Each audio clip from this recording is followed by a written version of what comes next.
Hey YouTube, Kira Twig here, bringing you all an update to my Subterror Yu-Gi-Oh deck profile for April 2022. For those of you that don't know, the Subterrors are a type of control deck that focus on using the many different flip effects for the Subterror monsters and utilizing them to either disrupt your opponent's plays, getting rid of their monsters, having multiple attacks for your own monsters, you name it. The Subterrors can do a lot as long as the flips of the different Subterror monsters resolve during either you or your opponent's turn. I'm very happy with the results of the update. I always like to focus on more of a pure Subterror deck. A lot of decks focuses on the Guru control, which uses the 1 level 4 Subterror Guru with the different spell and traps in the deck, but I do like running the bigger behemoth Subterror monsters. They add some more fun to the game, being able to special summon out these monsters when you set another one on the field. So let's go ahead and get started with the deck profile. We'll go ahead and start off with the main deck. For the main deck monsters, I'm running 3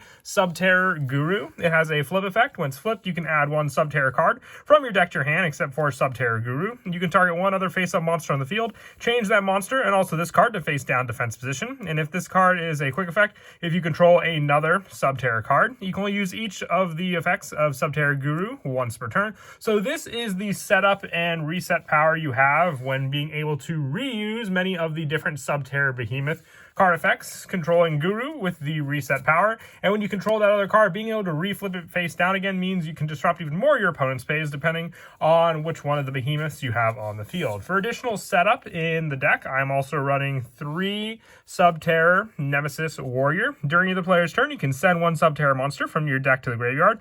Attribute this card and at least 1 other monster whose total original levels attributed equal or exceed the level of that Subterror monster in the graveyard. If you do special summon that monster in face up or face down defense position, if a Subterror Behemoth Nemesis monster is flip face up and this card's in your graveyard, you can special summon this card. You can use each of the Subterror Nemesis Warrior effects once per turn. This is another one of your go-to setup cards for getting some of the bigger monsters on the field. Not only can it set them up in the graveyard, giving you more of an easier special summon play, with a good majority of the Subterrors being already set up on the field, you can then tribute them to get out the bigger monsters. I would say one of the best monsters to make use of is Strix, just having a banish effect. That's why I've been showing this one with each example for the Subterror Behemoths. But you have some of the other ones that I also want to run just for some additional play setup. But the biggest play, since they are high levels, is you do need another Subterror monster on the field, and that's where that play setup comes in handy with Subterror Nemesis Warrior. I also run 3 Subterror Fiendus. This is the last of the 3 ofs for the deck. During the player's turn, when your opponent activates a card or effect, you can send this card from your hand or field to the graveyard, then target 1 Subterror monster you control, negate the activation, then change the target monster to face down defense position. You can target 1 face-up monster you control, change it to face down defense position. If you do, special summon 1 Subterror monster from your hand or graveyard in face up or face down defense position. You can only use each effect of Subterror Fiendus once per turn. Another setup card, but also a more protection card for your Subterror monsters. It's sort of like a hand trap that utilizes these Subterror monsters on the field. That's why I like running 3, so you always have that play and additional special summon for this card and another one on the field for that option, and then being able to summon out your Link monster using when you can get 2 flip monsters on the field. And I also run, for some of the lower numbers now, 2 Subterror Nemesis Archer. At the start of the damage step, if this card attacks an opponent's face-down defense position monster, you control another Subterror monster. You can shuffle that monster into the opponent's deck. And if this card on the field is destroyed by battle or card effect and sent to the graveyard, you can special summon 1 Subterror monster from your deck in face-up or face-down defense position. Another setup card, but it's a little more situational, relying on this card. That's why I'm only running 2 copies of it. It does help for getting rid of your opponent's face-down resources on the field, but so much so the destruction effect, you're going off of what your opponent may do for their play. That's why I only decided to run 2 of this card. For some of these Subterror Behemoth monsters, these are more of the boss monsters. They can be set up in the graveyard a little easier with Subterror Nemesis Warrior. That's why I'm running lower numbers for these cards as well. I run 2 Subterror Behemoth Strix. I definitely do say Strix is definitely the best of the Behemoth monsters. How many times did I say definitely in that sentence as well? With a flip effect, you can target 1 monster your opponent controls, banish it, it, and you can only use this effect of Behemoth Umastrix once per turn.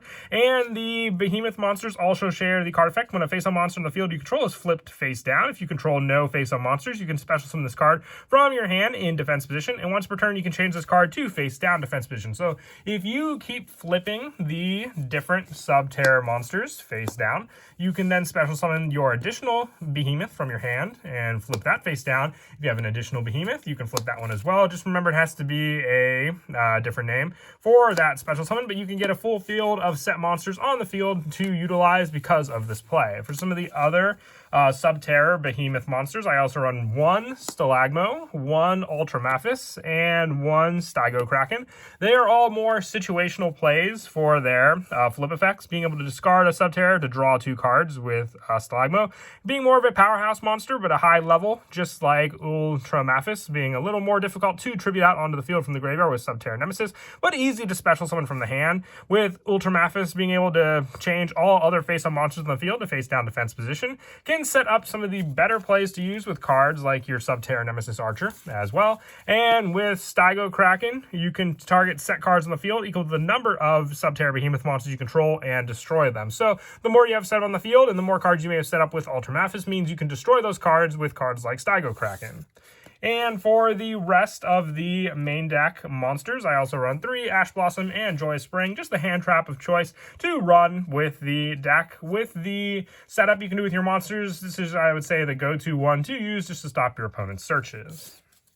And that is it for the main deck monsters. Moving on now to the spells. I run 3 Hidden City. This is your field spell for the deck. When it's activated, you can add 1 Subterror monster from your deck to your hand, and once per turn, you can change 1 face-down defense position Subterror monster you control to face-up attack or defense position. And once per turn, when an opponent's monster declares an attack, you can change 1 face-down defense position Subterror monster you control to face-up attack or defense position. Then you can negate the attack. So not only can it stop your opponent from destroying your own monsters, being able to search out those Subterror monsters can give you easier access to the bigger Behemoth monsters to special summon onto the field, while also being able to utilize them after you flip them face down. For some of the other spells that I run in the deck, the extra deck comes in handy with Subterror Behemoth Fiendus, but we don't rely on it often. That's why I'm running 3 of the newly accessible Pot of Extravagance, just being able to banish 3 or 6 cards randomly from your deck face down to draw 1 card for every 3 banished. Gives you more draw power in the hand to make use of. We do have a good number of trap back row in this deck that we want to run, so being able to draw into that makes it all the better as well. And for the rest of the spells, I run 1 Call by the Grave, 1 Terraforming, and 1 Monster Reborn. The Terraforming is for searching out the Hidden City, Call by the Grave to stop our opponent's graveyard plays, and the Monster Reborn can just special summon one of the behemoths that's in the graveyard that may have even been set up there with cards like Nemesis Warrior, special summoning it back onto the field, and then just being able to flip it face down with its own monster effect. And that is it for the spells. We'll now move on to the traps. One of the best traps in the deck is Subterror Final Battle. This card has 4 different effects depending on what you want to use. You activate one of the following effects. After that, set this card face down instead of sending it to the graveyard. So you can reuse this trap card. That's what's so great about it. You change 1 set Subterror monster in the field to face up attack position or defense. Change 1 face up to face down defense position, or the attack and defense of 1 Subterror monster in the field becomes equal to its combined original attack and defense until the end of the turn. And this turn, the activated effects of Subterror monsters cannot be negated. So you have the option for one of these 4 effects, and it just makes all the different plays for the deck. Even just being able to give your Subterror Nemesis Warrior an additional power boost to its attack or defense makes it all the better of just a normal summon, set 1, and at least you have that to sit on in case your opponent definitely tries to do something. Or even just with Guru, being able to set it up again for another search using it. And I also run 3, there can only be 1. The different monsters we run in the deck, we have Sea Serpent, Pyro, Rock, Reptile, and then Dragon, Fairy, Spellcaster, Warrior, and Dragon. So we're really not limited to anything in this deck thanks to this trap. We can definitely disrupt our opponent's plays since they can only control 1 of each monster type, but this card really doesn't hurt us at all, so great use for the main deck. I also run 3 Infinite Impermanence for more effect negation on the field, especially if we have to end up going second. I would say this is definitely a going first deck, just because you need those cards set up on the field, but at least you can stop an opponent's monster effect with this. And then lastly, for the traps, just 3 summon limit. Once again, for our setup, we potentially could just need 2 summons on the field as set, and then an additional special summon from the hand after we, let's say, normal summon that card and flip it face down, and then get 1 more monster. And that's all we could need. This will shut down our opponent's plays a lot more than they would hurt any of our plays. And that is it for the main deck. We'll now move on to the extra deck. For the extra deck, one of the important ones is Subterror Behemoth Fiendus. You need 2 flip monsters. It gains attack equal to the combined original level of Subterror monsters, and for its link summon, times 100. And during your main phase, you can send 1 flip monster from your deck to the graveyard. And if you do special summon 1 monster from your hand or face down defense position into a zone this card points to, you can use this effect of Behemoth Fiendus once per turn. And once per turn, if a monster this card points to is flip face up, add 1 flip monster from your deck or graveyard to your hand. Search power setup. This is your go-to card for all of those different plays. Just needing 2 flip monsters to make it, and then you have all your plays ready to go for, and an additional power boost to this link monster as well. Since we are running Pot of Extravagance, I also run 2 Nightmare Phoenix, 2 Nightmare Cerberus, and also 2 Barricade Board Blocker, just so there's a better chance of us opening up one of these cards to use after banishing with Pot of Extravagance. And I also run 1 IP Masquerena, 1 Asa the Earth Charmer, because the Subterrors are all Earth, the 1 Link Karibo for the Fiendus, Nightmare Unicorn, along with Access Code Talker, and the 1 Star Yugioh. More of a generic lineup, but good to go into if we do need those resources.